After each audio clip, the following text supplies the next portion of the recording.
Friends, मैं गरिमा शर्मा स्वागत करती हूँ आप सभी का हमारे YouTube channel Arihant publication India limited में। सो फ्रेंड्स, आज का जो ये वीडियो है बेसिकली उन सभी कैंडिडेट्स के लिए है कि जो 12th कर चुके हैं और जिनकी एज 18 to 42 ईयर्स है, यानी कि 18 से 42 वर्ष है और अभी तक किसी सरकारी नौकरी को प्राप्त नहीं कर पाए हैं, कोई गवर्नमेंट जॉब नहीं मिल पाई है उन्हें, वो सभी कैंडिडेट्स ये वीडियो लास्ट तक ज़रूर देखें, इससे कि उनके लिए एक जॉब अपॉर्चुनिटी लेके आई है ये वीडियो।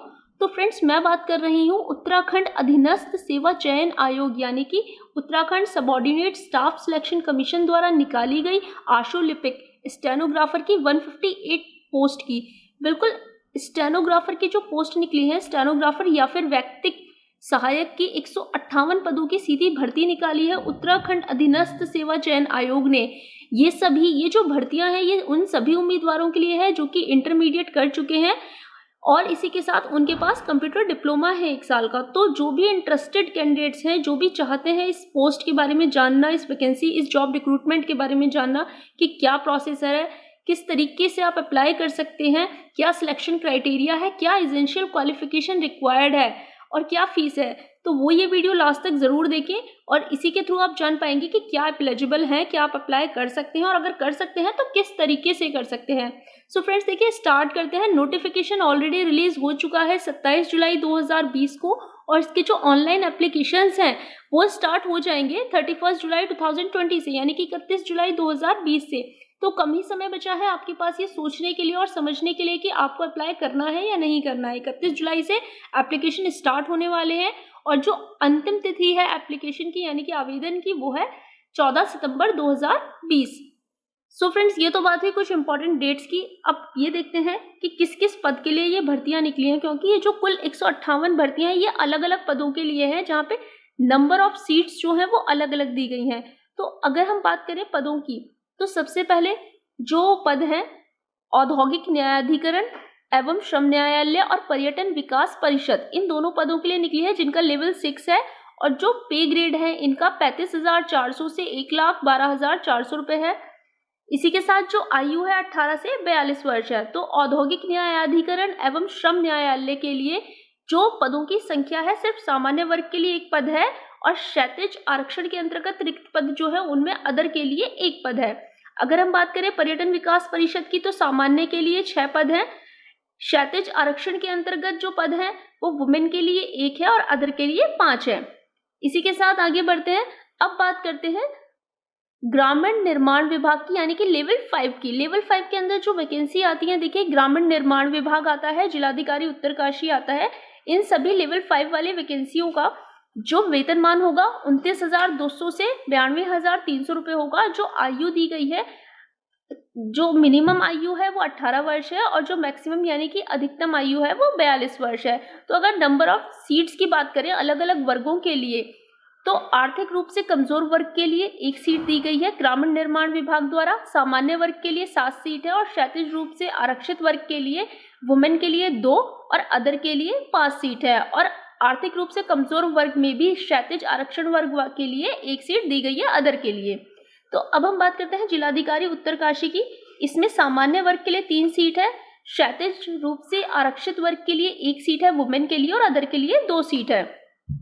आगे बढ़ते हैं। इसी के साथ आयुक्त गढ़वाल मंडल जो कि लेवल 5 में ही आता है, इसका पे स्केल और आयु जो है वो भी लेवल 5 के अकॉर्डिंग होगी। इसमें जो नंबर ऑफ सीट्स दी गई हैं, आर्थिक रूप से कमजोर वर्ग के लिए 1 सीट है, क्षैतिज रूप से आरक्षित वर्ग के लिए अदर के लिए 1 सीट है, सामान्य वर्ग के लिए 1 सीट है और सामान्य वर्ग में भी अदर के लिए 1 सीट दी गई है। महिला कल्याण विभाग में सामान्य वर्ग के लिए 2 सीट हैं और क्षैतिज रूप से आरक्षित अदर वर्ग के लिए भी 2 सीट दी गई हैं सामान्य वर्ग में। अगर हम बात करें सभ्य विकास विभाग की, तो इस विकास विभाग के लिए भी जो नंबर ऑफ सीट्स दी गई हैं, अनुसूचित जाति के लिए 3 सीट है, क्षैतिज रूप से आरक्षित वर्ग में अनुसूचित जाति के लिए 1 सीट है और वुमेन अनुसूचित जाति की वुमेन के लिए 1 सीट है और अदर के लिए 2 सीट है। अनुसूचित जनजाति के लिए 1 सीट दी गई है, अनुसूचित अत्यधिक पिछड़े वर्ग के लिए 3 सीट दी गई हैं, क्षैतिज रूप से आरक्षित वुमेन के लिए 1 सीट दी गई है और अदर के लिए 2 सीट दी गई हैं। सामान्य वर्ग के लिए 2 सीट हैं, क्षैतिज रूप से आरक्षित वुमेन के लिए 2 सीट हैं और अदर के लिए 1 सीट है। ये तो बात हुई विकास विभाग की। अब हम बात करते हैं पेयजल संसाधन विकास एवं निर्माण विभाग निगम की। तो इसमें अनुसूचित जाति के लिए 6 सीट हैं, क्षैतिज रूप से आरक्षित वुमेन वर्ग के लिए 2 सीट हैं, अदर के लिए 4 सीट हैं। अनुसूचित जनजाति के लिए 2 सीट हैं, अत्यंत पिछड़े वर्ग के लिए 4 सीट हैं, आर्थिक रूप से कमजोर वर्ग के लिए 3 सीट हैं और सामान्य वर्ग के लिए 15 सीट दी गई हैं। तो इसी के साथ अगर हम बात करें क्षैतिज रूप से आरक्षित वर्ग के लिए, तो इसमें वुमेन के लिए 2 हैं, अनुसूचित जाति में अत्यंत पिछड़े वर्ग के लिए वुमेन के लिए 1 है, सामान्य वर्ग के लिए वुमेन के लिए 5 और अदर के लिए अनुसूचित जाति के लिए 4, अनुसूचित जनजाति के लिए 2 हैं, अत्यंत पिछड़े वर्ग के लिए 3 है, आर्थिक रूप से कमजोर वर्ग के लिए 3 है और सामान्य वर्ग के लिए 10 सीट है। अब हम बात करते हैं प्रारंभिक शिक्षा विभाग की। तो इसमें जो सीट्स का डिस्ट्रीब्यूशन हुआ है अनुसूचित जनजाति की, अगर हम बात करें अनुसूचित जाति के लिए 2 सीट है, अनुसूचित जनजाति के लिए 1 है, अत्यंत पिछड़े वर्ग के लिए 3 है, आर्थिक रूप से कमजोर वर्ग के लिए 2 है और सामान्य के लिए 12 सीट है। क्षैतिज रूप से आरक्षित वर्ग में अगर महिलाओं की बात करें तो अनुसूचित जाति में 1 और सामान्य वर्ग में 3 सीट है। अदर के लिए अगर हम बात करें तो अनुसूचित जाति में 1, अनुसूचित जनजाति में 1, अत्यंत पिछड़े वर्ग में 3 और अत्यंत आर्थिक रूप से कमजोर वर्ग में 2 और सामान्य वर्ग में 9 सीट दी गई हैं। अगर हम बात करें पर्यावरण संरक्षण बोर्ड नियंत्रण बोर्ड की, तो इसमें अनुसूचित जाति के लिए 1 सीट है, सामान्य वर्ग के लिए 2 सीट है, क्षैतिज रूप से आरक्षित वर्ग में अदर में अनुसूचित जाति के लिए 1 सीट है और सामान्य वर्ग के लिए भी अदर में 2 सीट है। अब बात करते हैं अल्पसंख्यक कल्याण विभाग की। तो इसमें जो नंबर ऑफ सीट्स दी गई हैं अनुसूचित जाति के लिए 1 है और क्षैतिज रूप से आरक्षित वर्ग में भी अनुसूचित जाति के लिए 1 सीट है, सामान्य वर्ग के लिए भी 1 सीट है, दोनों में ही। आगे बढ़ते हैं इसी के साथ। अब बात करते हैं भूतत्व एवं खनिकर्म इकाई उद्योग निदेशालय की। तो यहाँ पे जो सीट्स दी गई हैं सिर्फ सामान्य वर्ग में सीट है 2 और क्षैतिज रूप से आरक्षित वर्ग में भी अदर वर्ग में सामान्य वर्ग के लिए 2 सीट दी गई है। पशुपालन विभाग की अगर हम बात करें तो अनुसूचित जनजाति के लिए 1 सीट है, अत्यंत पिछड़े वर्ग के लिए 1 सीट है, सामान्य वर्ग के लिए 7 सीट है और क्षैतिज रूप से आरक्षित जो वर्ग है, क्षैतिज रूप से आरक्षित वर्ग के लिए यहाँ पे जो नंबर ऑफ सीट्स दी गई हैं वो अनुसूचित जनजाति में 1 दी गई है, अत्यंत पिछड़े वर्ग में 1 दी गई है और सामान्य वर्ग में अदर में 5 दी गई हैं। अब बात करते हैं लघु सिंचाई विभाग की। तो लघु सिंचाई विभाग में सामान्य वर्ग के लिए 2 सीट हैं और इसके साथ ही क्षैतिज आरक्षित वर्ग के लिए जो नंबर ऑफ सीट्स रखी गई हैं सामान्य वर्ग में वो भी 2 रखी गई हैं। अब बात करते हैं श्रम आयुक्त हल्द्वानी की। श्रम आयुक्त हल्द्वानी के लिए जो नंबर ऑफ सीट्स दी गई हैं वो सामान्य वर्ग के लिए 1 सीट दी गई है और आरक्षित क्षैतिज रूप से आरक्षित वर्ग के लिए भी 1 सीट दी गई है। आगे बढ़ते हैं इसी के साथ बात करते हैं रेशम विभाग की। तो देखिए रेशम विभाग में जो नंबर ऑफ सीट्स दी गई हैं सामान्य वर्ग के लिए 1 सीट दी गई है और क्षैतिज रूप से आरक्षित वर्ग के लिए भी अदर में सामान्य वर्ग में 1 सीट दी गई है। अगर हम बात करें चिकित्सा शिक्षा निर्देशालय की तो इसमें भी अनुसूचित जाति के लिए 5 सीट हैं, अनुसूचित जनजाति के लिए 1 सीट है, अत्यंत पिछड़े वर्ग के लिए 3 सीट है, आर्थिक रूप से कमजोर वर्ग के लिए 2 सीट है, सामान्य वर्ग के लिए 11 सीट है। अगर बात करें क्षैतिज रूप से आरक्षित वर्ग में वुमेन की यानी कि महिलाओं की तो इसमें अनुसूचित जाति में 2, अत्यंत पिछड़े वर्ग में 1 सीट है, आर्थिक रूप से कमजोर वर्ग में 1 सीट है और सामान्य वर्ग में 3 सीट है। इसी के साथ अदर में जो सीट्स दी गई हैं अनुसूचित जाति में 3 है, अनुसूचित जनजाति में 1 है, अत्यंत पिछड़े वर्ग में 2 है, आर्थिक रूप से कमजोर वर्ग में 1 है और सामान्य वर्ग में 7 है। इसके अलावा इसमें 1 सीट और दी गई है और वो सीट जो दी गई है क्षैतिज रूप से आरक्षित वर्ग में वो आपकी दी गई है एक्स सर्विसमैन के लिए जो कि सामान्य वर्ग के लिए है। अब बात करते हैं वन विभाग की। तो देखिए वन विभाग में जो सीट्स दी गई हैं नंबर ऑफ सीट्स वो दी गई हैं आर्थिक रूप से कमजोर वर्ग के लिए 3 और सामान्य वर्ग के लिए 2। अगर क्षैतिज रूप से आरक्षित वर्ग की हम बात करें तो वुमेन के लिए 1-1 सीट दी गई है, दोनों ही वर्गों में आर्थिक रूप से कमजोर वर्ग में भी और सामान्य वर्ग में भी, और अदर में आर्थिक रूप से कमजोर वर्ग में दी गई है 1 सीट और इसी के साथ 1 सीट और दी गई है यहाँ पे, और जो वो सीट दी गई है वो दी गई है फिजिकली हैंडीकैप्ड कैंडिडेट्स के लिए जो कि सभी वर्गों के लिए 1 सीट है, चाहे वो अनुसूचित जाति से हो, अनुसूचित जनजाति से हो, अत्यंत पिछड़े वर्ग से हो या फिर आर्थिक रूप से कमजोर वर्ग और सामान्य वर्ग से हो। आगे बढ़ते हैं इसी के साथ अब बात करते हैं चिकित्सा स्वास्थ्य एवं परिवार कल्याण स्वास्थ्य सेवा महानिदेशालय हेतु। तो इसके लिए जो नंबर ऑफ सीट्स दी गई हैं इस पोस्ट के लिए, अत्यंत पिछड़े वर्ग के लिए 1 सीट है, सामान्य वर्ग के लिए 2 है। क्षैतिज रूप से आरक्षित वर्ग की अगर बात करें तो महिलाओं के सामान्य वर्ग के लिए 1 सीट है और अदर के लिए अत्यंत पिछड़े वर्ग के लिए 1 सीट है और सामान्य वर्ग के लिए भी अदर में 1 सीट रखी गई है। उद्यान विभाग की अगर हम बात करें तो अनुसूचित जाति के लिए 1 सीट है, अत्यंत पिछड़े वर्ग के लिए 1 सीट है और सामान्य वर्ग के लिए 2 सीट है। अगर हम बात करें क्षैतिज रूप से आरक्षित वर्ग की तो इसमें अदर के लिए अनुसूचित जाति में 1 सीट है, अत्यंत पिछड़े वर्ग में 1 सीट है और सामान्य वर्ग में 2 सीट है।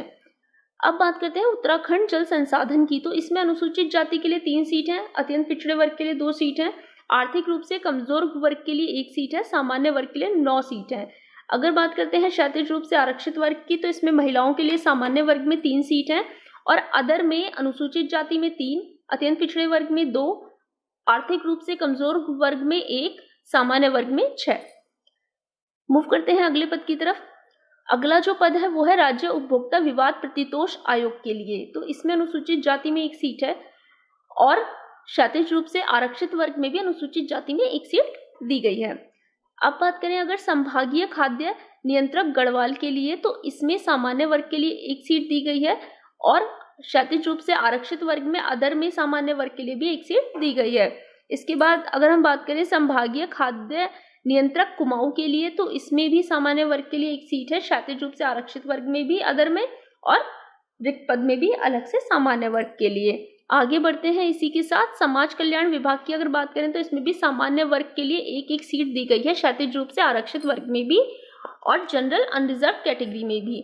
अगर बात करें नियंत्रक विविध माप विज्ञान विभाग की तो इसमें भी सामान्य वर्ग के लिए 2 सीट दी गई हैं और क्षैतिज रूप से आरक्षित वर्ग में अदर में भी सामान्य वर्ग के लिए 2 सीट दी गई हैं। फ्रेंड्स, अब हम बात करते हैं आवास एवं नगर विकास प्राधिकरण की। तो देखिए आवास एवं नगर विकास प्राधिकरण जो है इसके लिए जो आयु है वो 18 से 42 वर्ष है। ये आता है लेवल 4 में और इसका जो पे स्केल होगा 25,500 से 81,100 रुपये होगा। इसके लिए जो नंबर ऑफ सीट्स दी गई है अनुसूचित जाति के लिए 1 है, क्षैतिज रूप से आरक्षित वर्ग में अदर के लिए 1 है। तो कुल जो योग है इनका जो योग है जितनी भी भर्तियां हैं उन सभी का योग है 158। तो ये तो बात हुई नंबर ऑफ सीट्स की कि किस तरीके से अलग अलग पदों के लिए इन्हें विभाजित किया गया है और उसमें भी अलग अलग वर्गों के लिए कितनी कितनी नंबर ऑफ सीट्स रखी गई हैं। तो आगे बढ़ते हैं इसी के साथ। अब बात करते हैं शैक्षणिक योग्यता की, यानी कि कितनी क्या एजुकेशनल क्वालिफिकेशन चाहिए आपको अगर आप इंटरेस्टेड हैं और अप्लाई करना चाहते हैं इस पद के लिए। तो देखिए पद का जो सबसे पहले बात करते हैं, पद का जो स्वरूप होगा अराजपत्रित, स्थायी या अंशदायी पेंशन युक्त हो सकता है, तीनों में से किसी भी प्रकार का। अब इसके साथ ही जो रिक्वायर्ड क्वालिफिकेशन है यानी कि अनिवार्य अर्हताएं हैं वो उत्तर प्रदेश माध्यमिक शिक्षा परिषद अथवा उत्तराखंड शिक्षा एवं परीक्षा परिषद की इंटरमीडिएट परीक्षा या सरकार द्वारा उसके समकक्ष घोषित कोई अन्य परीक्षा उत्तीर्ण की हो। इसी के साथ हिंदी आशु लेखन में न्यूनतम गति 80 शब्द प्रति मिनट तथा कंप्यूटर पर हिंदी टंकण में न्यूनतम 4000 की डिप्रेशन प्रति घंटा की गति या तथा इसी के साथ किसी मान्यता प्राप्त संस्थान से 1 वर्षीय कंप्यूटर पाठ्यक्रम उत्तीर्ण होना अनिवार्य है।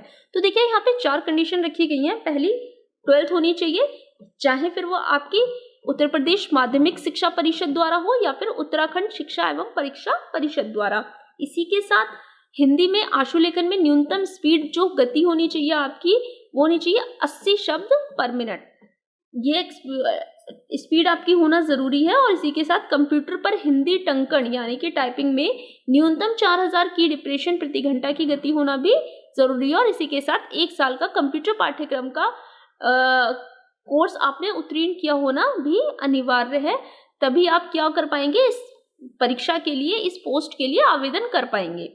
तो फ्रेंड्स ये तो बात हुई एजुकेशनल क्वालिफिकेशन की। अब हम बात करते हैं कि जो क्वालिफिकेशन, ठीक है आपकी जो क्वालिफिकेशन है वो भी मैच कर जाती है, आपने अप्लाई कर दिया है तो उसके बाद आपका जो रिटन एग्जाम होगा यानी कि जो लिखित परीक्षा होगी वो किस पैटर्न पे होगी, किस तरीके से आप लिखित परीक्षा दे पाएंगे और कौन कौन से विषय से संबंधित प्रश्न वहाँ पूछे जाएंगे। तो देखिए जो लिखित परीक्षा होगी 100 अंकों की होगी जिसमें आपसे वस्तुनिष्ठ प्रकार के प्रश्न पूछे जाएंगे।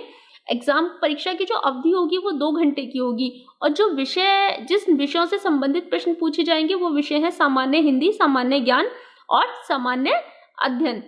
तो इसमें सामान्य और ओबीसी श्रेणी के अभ्यर्थियों को 45%, अंक लाना तथा अनुसूचित जाति और अनुसूचित जनजाति श्रेणी के अभ्यर्थियों को 35% अंक लाना अनिवार्य है, वरना आप इस लिखित परीक्षा से डिस्क्वालीफाई कर दिए जाएंगे।